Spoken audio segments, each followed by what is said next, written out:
syempre, na-excite ako kasi nga, pangarap ko to, kinabahan ako kasi walang mahanap, walang mahanap na mag-a-act for me. So, tinanong ako if okay lang ba na ako. So, sabi ko yes. Kesa ma-cancel, diba?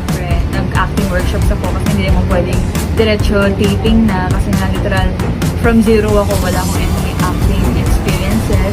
Nakaka-excite kung paano ba yung mundo dito sa acting world kasi all my industry life, idol naman ako, never ako nag-acting. So, I'm ready naman to experience new things and yung feeling na kasama ko yung parang buong family ko din na ang nag-acting mga artista, mga veteran, grabe.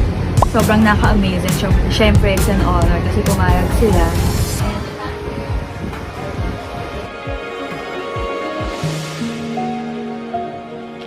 Rolling? Roll. In 5, 4, 3, 2. Action! Parang wala na lang talaga si Mami. Wala na nga siyang kwento, walang pa siyang konsensya. Tama. I'm excited for everyone to watch it and to experience my life before video.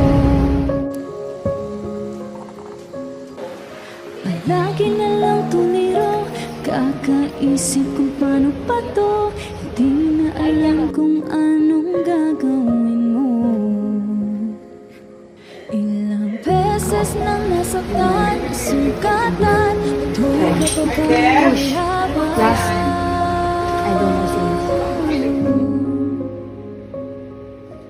Hanggang kailan mo kaya susubukan? Ang dami mong alinlangan, malalampasan rin naman. Huwag nagbaga pa, hindi ka nag-iisa.